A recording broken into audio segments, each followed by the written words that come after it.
Bienvenue à un nouvel épisode d'Al-Shakar al-Sadlana, notre Moyen-Orient. Et quel bouleversement sismique à travers le Moyen-Orient, mieux connu sous le nom de tremblement de terre, entre le Venezuela, le régime iranien, le Somaliland, Israël et l'Amérique en pleine ascension.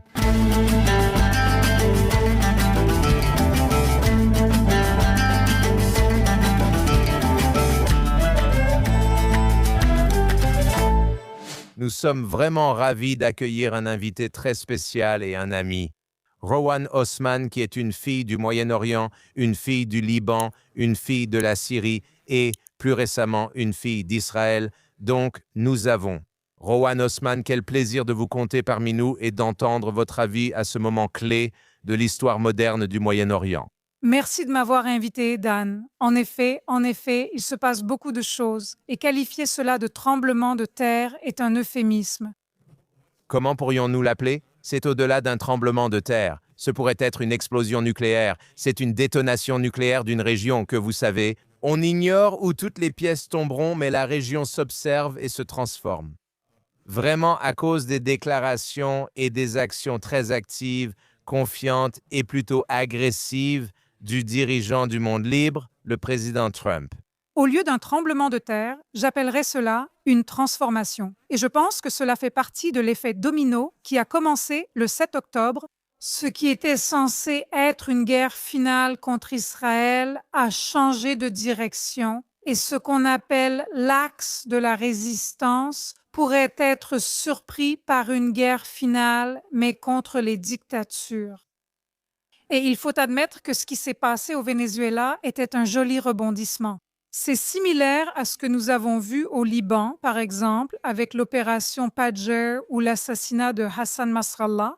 Il est grand temps que ces tyrans qui semblaient invincibles se séparent au moins de leur peuple.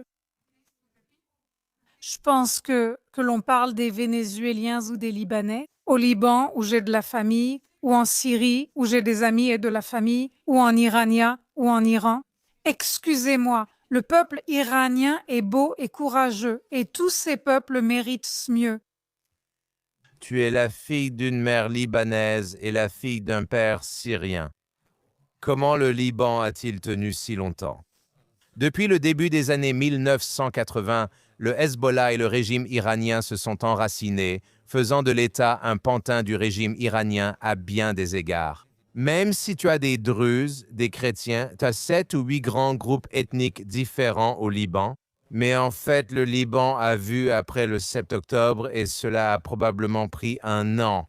Septembre 2024 a été le grand bouleversement tectonique lorsque Israël a assassiné le chef local de l'Iran, Hassan Nasrallah, le secrétaire général du Hezbollah, puis a finalement éliminé la direction du Hamas, Sinwar et d'autres, et a également frappé l'Iran ensuite.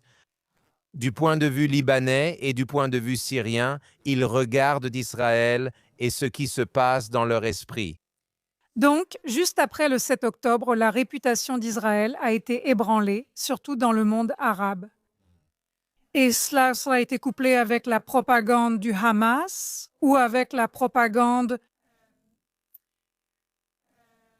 diffusée par les groupes de résistance, les mandataires de la République islamique.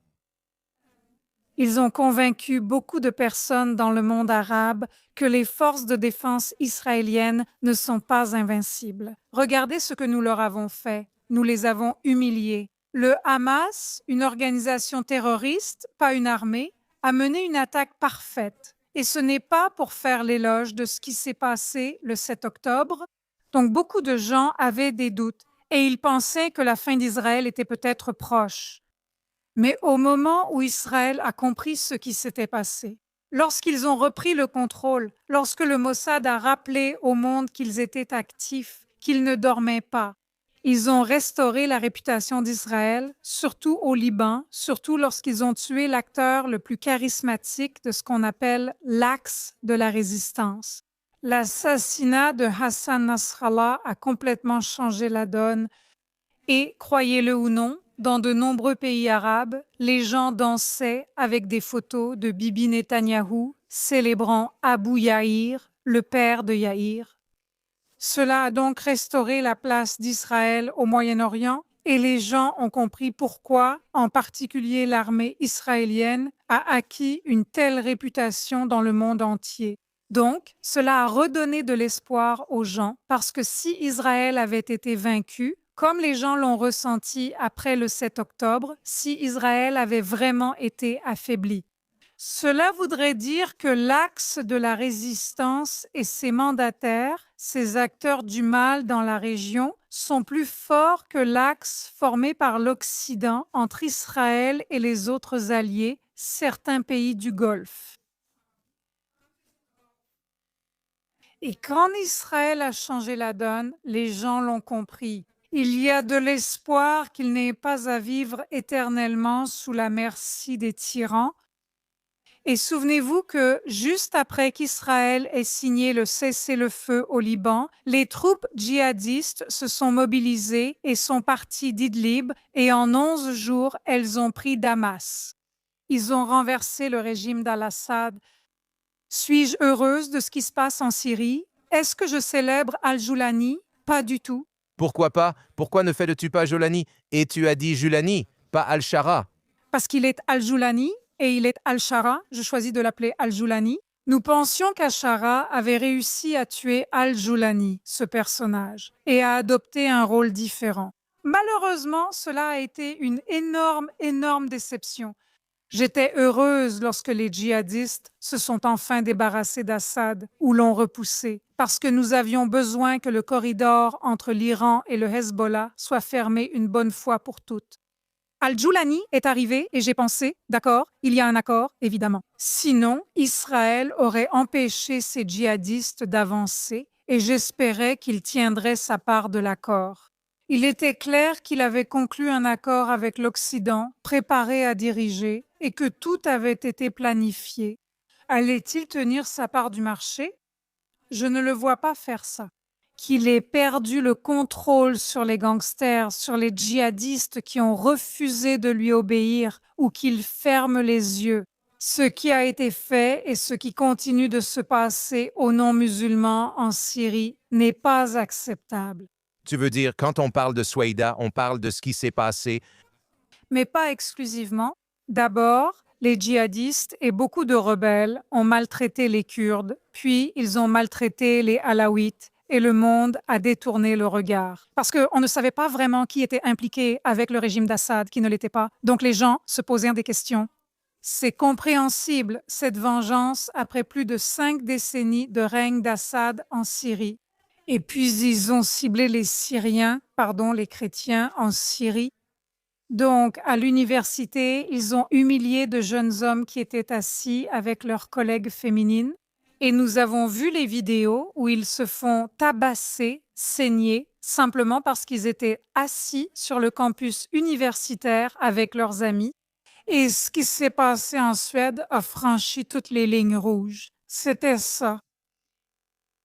J'ose dire, sans vouloir relativiser, mais j'ose dire que c'était même pire que ce qui s'est passé le 7 octobre. C'est devenu une tendance de tuer, de commettre des meurtres, de violer et de se filmer sans avoir peur des conséquences. Ils montrèrent leur visage comme le Hamas, mais quand ce dernier agit comme le 7 octobre, cela devient une tendance. Malheureusement, Oui, cela a établi une norme pour un génocide revendiqué avec fierté et une autoproclamation de génocide. C'est drôle, n'est-ce pas? Que chaque fois qu'Israël lance une opération antiterroriste, tout de suite, tout est qualifié de génocide. Même un élève de 5e ayant étudié le génocide comprendrait qu'il n'existe aucun lien avec le fait qu'Israël cible publiquement des terroristes sur le terrain. Je veux dire, en termes de leur rhétorique, de leurs actions et de ce que les gens disent. D'ailleurs, ça, sur un point connexe concernant la capture très agressive et bien menée de la mafia par le président Trump, chef et président du Nicaragua, président du Venezuela. Le Nicaragua est également en ligne, mais pour le Venezuela, Nicolás Maduro. Vous voyez le discours qu'il appelle un complot sioniste, donc peu importe à quel point les États-Unis s'en attribuent le mérite. C'est incroyable qu'Al Jazeera accuse sans relâche l'Amérique d'avoir enlevé le président Maduro. Tous ces activistes hystériques portant le kéfier sont tellement indignés à cause de l'enlèvement du président Maduro. Les mêmes agents, les mêmes personnes qui refusent encore aujourd'hui de dire que les Israéliens ont été enlevés le 7 octobre. Et les enfants qui basent, Oui, par exemple. donc, les enfants Biba. Rappelons au monde et à votre public que sur leur cercueil, le Hamas a écrit en arabe et en hébreu la date de l'arrestation, le 7 octobre. Et je demande en particulier aux étudiants universitaires en colère qui contestent ma position lors de mes interventions. Je leur demande comment arrête-t-on un garçon de 4 ans? Comment arrête-t-on un bébé? Comment expliquez-vous cela? Comment pouvez-vous accepter cela? Ceux-là ont été arrêtés et Maduro kidnappés. Oui, Fait que ça ait du sens. la seule façon de donner du sens à tout cela, c'est le conditionnement linguistique soviétique, issu du manuel soviétique des mesures actives. L'Organisation de libération de la Palestine a appris cela des soviétiques dans les années 70-80 et le Hamas l'a appris de l'Organisation de libération de la Palestine. Donc, la course furieuse du Hamas pour la légitimité et leur campagne de désinformation, leur campagne de tromperie médiatique viennent en grande partie de l'autorité palestinienne, de l'Organisation de libération de la Palestine et du Fatah. Les Russes n'ont-ils pas aidé Yasser Arafat à forger, à inventer cette identité palestinienne? Oui, ils l'ont fait. En fait, d'anciens agents russes savaient que les Russes étaient derrière toute la démarche de l'Organisation des Nations Unies, toute la pression de l'Organisation des Nations Unies. Résolution 3379, le sionisme et du racisme. Tout cela était des structures russes et en fait, la création de l'Organisation de libération de la Palestine et du Fatah, dans ce qu'ils nomment le mouvement national palestinien, dans les années 1960, c'était un modèle russe, aidé par les Égyptiens, qui étaient des alliés russes. Donc oui, c'était une invention soviétique. Et même si ce projet pouvait être un produit soviétique ou avoir une saveur soviétique, aujourd'hui, les Palestiniens n'ont plus besoin d'aide, ils sont devenus des maîtres. Ils se précipitent immédiatement vers cette étape, vers leur tribune à laquelle ils ont toujours accès. Al Jazeera pour nous dire la réalité, pour nous dire la vérité. Donc, si un Gazaoui paie volontairement pour quitter Gaza, le Hamas se précipitera pour vous dire qu'ils ont été forcés de partir. C'est un transfert de population et le monde les croit. Donc, si maintenant Al Jazeera veut que nous croyions, et ils font venir tous ces mêmes agents et acteurs pour vous raconter comment le président Maduro a été kidnappé et comment l'Occident impérialiste agit. Après l'or et le pétrole du Venezuela, vous avez des masses hystériques qui vont croire, malheureusement, parce que la pensée critique est démantelée.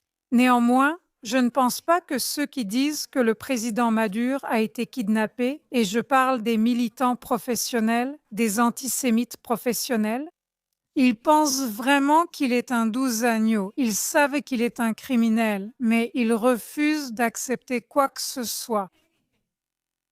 S'il est, laissez-moi le dire ainsi, s'il est un allié de l'Iran, du Hamas, il est célébré et il est un champion de la cause palestinienne. Il agit librement envers son peuple, comme on le constate aussi chez Khamenei. Il peut tuer des adolescents, des jeunes hommes et femmes qui ne veulent rien d'autre que la modernisation. Ils ne veulent rien d'autre que des réformes.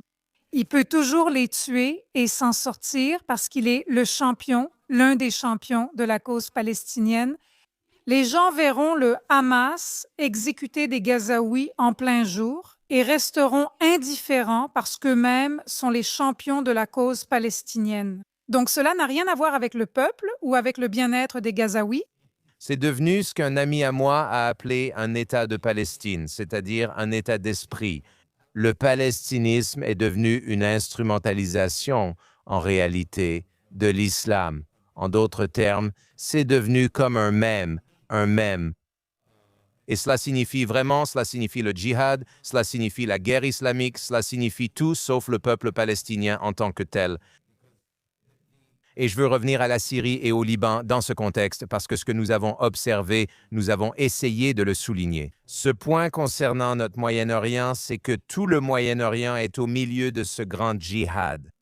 Et le djihad peut se dérouler à l'intérieur du monde arabo-musulman et il peut être dirigé contre ceux qui ne font pas partie du monde arabo-musulman. Et ils utilisent la question palestinienne comme un masque afin de détourner l'attention de la véritable guerre islamiste religieuse par ce que nous appelons l'axe de la résistance dans un contexte islamique. Parce que l'Occident s'intéresse au palestinisme, et les islamistes le savent, et c'est pourquoi ils utilisent, abusent et exploitent la question palestinienne à 100%. C'est devenu le véhicule qui porte et fait avancer un agenda islamiste en Occident. Toute personne qui veut montrer sa vertu, toute personne qui veut obtenir un certificat de bon garçon ou de bonne fille va s'identifier à la cause palestinienne parce qu'ils veulent défendre les droits de l'homme. Maintenant, qu'est-ce qui vient avec cela? C'est trop sophistiqué pour l'esprit moyen des éveillés. Ils ne croiront pas ce que nous leur disons. Nous venons du Moyen-Orient. Ces défenseurs de la cause palestinienne ne sont pas investis dans la libération du peuple palestinien. S'ils l'étaient, s'ils se souciaient des droits humains, pourquoi alors maltraitent-ils leur propre peuple qui l'est?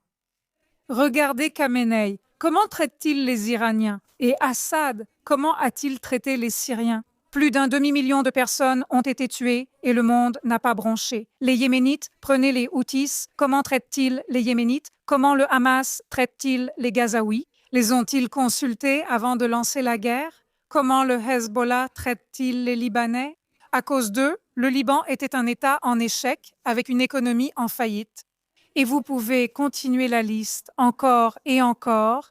Et, comme le dit mon amie, l'une des héroïnes d'Israël, Hélène Noyer de Nations Unies Watch, les plus grands abuseurs des droits de l'homme dans le monde sont les plus grands soutiens de la cause palestinienne ou, pour reprendre ses mots, sont les plus grands critiques d'Israël. C'est insensé. Ils maltraitent leur propre peuple tout en étant obsédés par Israël et ils se disent dévoués au bien-être des Palestiniens. Je pense qu'on peut appeler ça le jujitsu djihad où tout est complètement inversé. Et dans ce contexte, Rowan, je voudrais revenir sur ce que tu disais à propos du Liban et de la Syrie et de la grande transformation du Moyen-Orient. Penses-tu que l'Occident ne comprend fondamentalement pas le Moyen-Orient? Et dans ce sens, le président Trump a tout misé sur le président Al-Shara ou Al-Jalani et l'a invité à la Maison-Blanche et l'a rencontré en Arabie Saoudite. Avec Mohammed Ben Salman, il a vraiment mis sa crédibilité en jeu. Et il y en a qui disaient, vous savez, en arabe, il y a une expression, chouya, chouya. Avance lentement, vérifie, avance, mais lui, il n'a pas vérifié avant d'avancer. Il l'a carrément accueilli à bras ouverts. Et en fait, il a fini par critiquer Israël pour une opération antiterroriste en Syrie il y a quelques mois, au cours de laquelle 13 personnes ont été tuées, à Pékin, en Syrie. Et puis, chose étrange, les islamistes ont tué 3 Américains 2 semaines plus tard.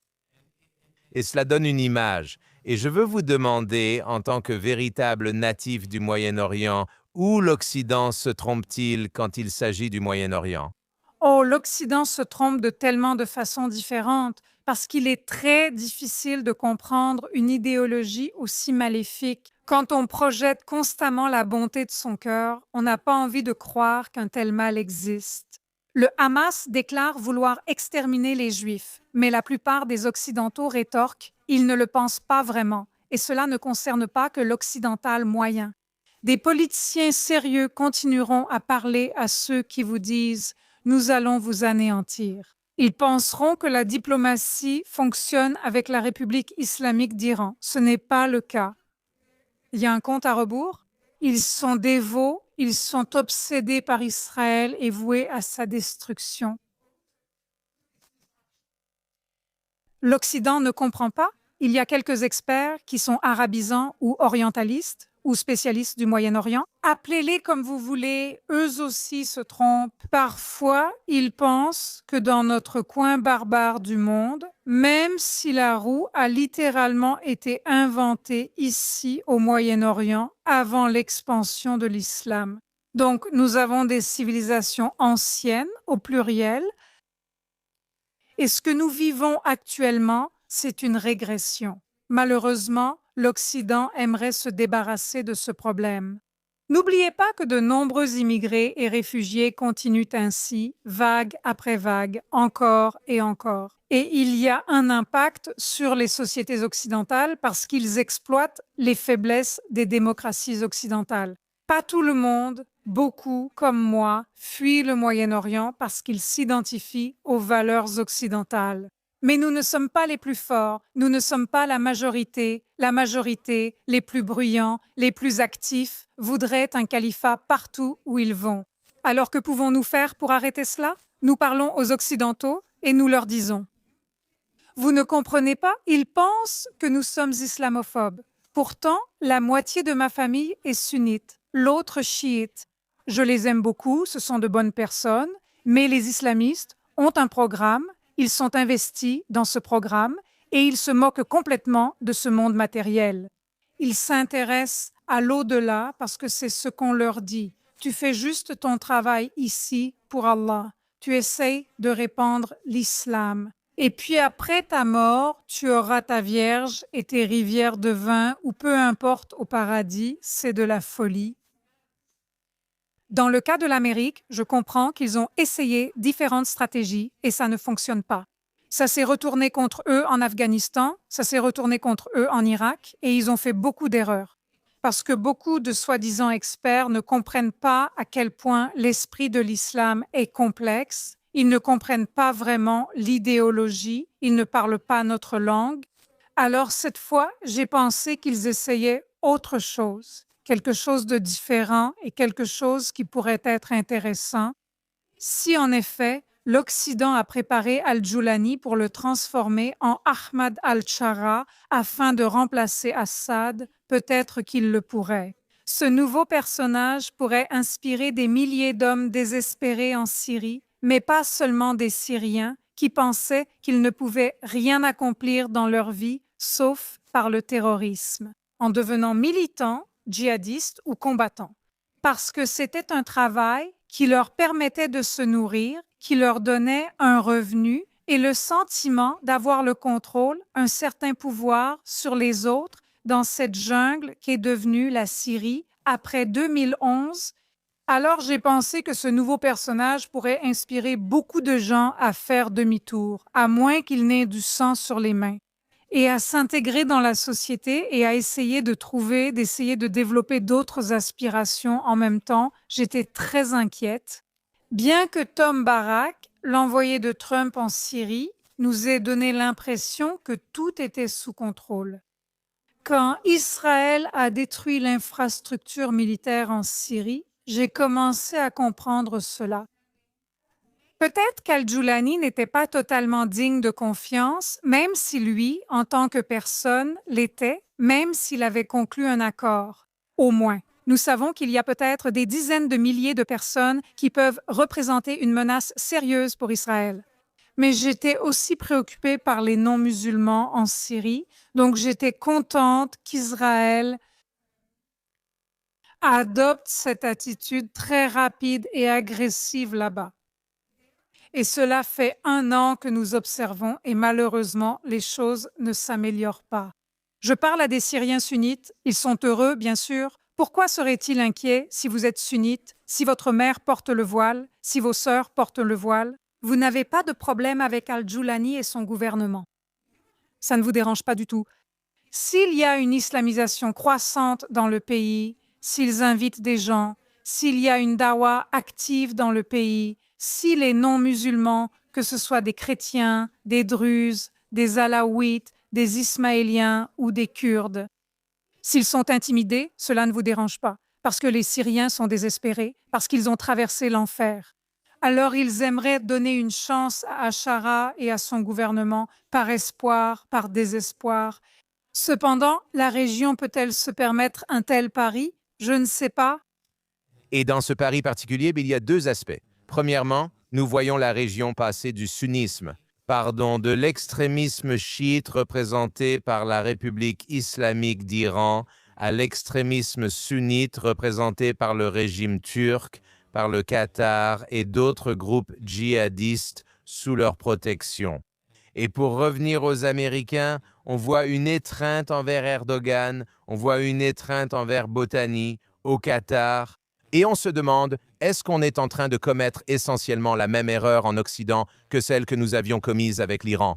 Je veux dire, Obama a envoyé 1 milliard de dollars en liquide, en euros, aux ayatollahs et aux grands ayatollahs, et c'était clairement une erreur. Maintenant, il semble que le peuple iranien fasse entendre sa voix, et il se peut que ce régime soit à l'agonie. Peut-être que nous verrons, nous ne savons pas.